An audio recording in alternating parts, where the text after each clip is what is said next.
In the last 9 months, if you think about our user base around the world, we've now surpassed 500 million users around the world. In Poland, we've basically doubled our user base in Poland in the last 9 months, which has been tremendous success for us.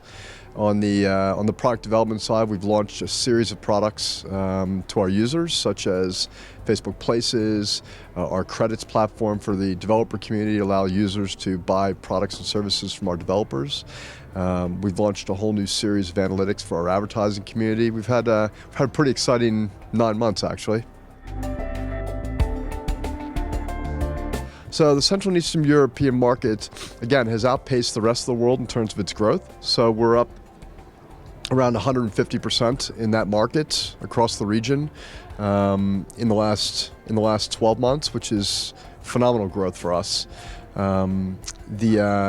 Facebook's a pretty global platform in terms of its functionality for users. So all we're trying to do is allow people to connect and share in a more efficient and effective way. And so we don't do a lot of country-specific or region-specific product development, so it's fairly universal in nature. What's been really exciting, though, about this marketplace is on the brands. There have been some tremendous brands that have started to engage with users and become part of their lives in a really relevant way, especially with the World Cup this last summer. Also, the concept of BRIC plus Indonesia, it's kind of BRIC plus one now is how a lot of people are referring to it. We, like most people, are looking pretty closely at those countries. My remit covers all of them, which is exciting for me. Spent a lot of time in Latin America and Brazil, which has been a tremendous market for us. There's another big player there called Orkut, which is a social media player, which is owned by Google, and they were also present in the Indian market.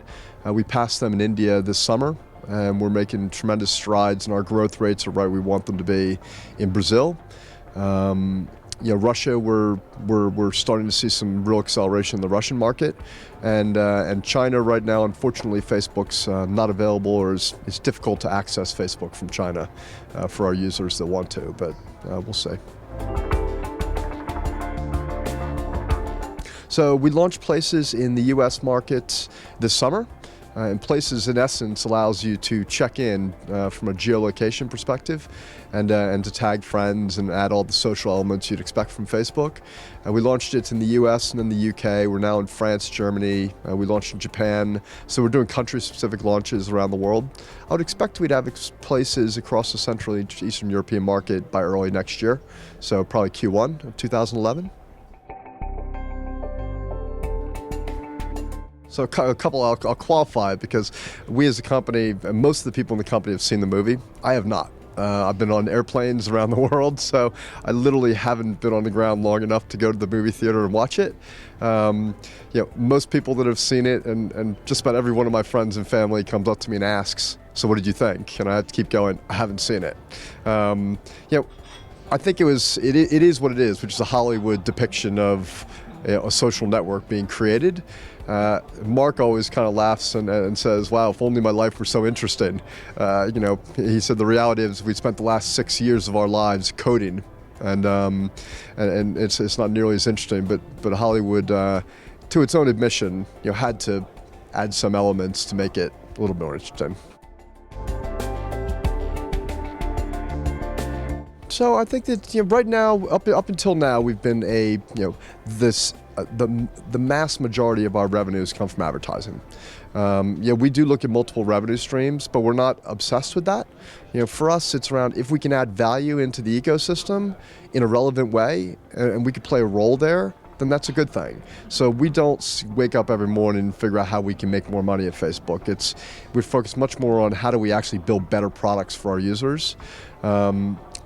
We did launch Facebook Credits because we thought there was an opportunity to allow users to connect with developers, especially in a more relevant way for both parties.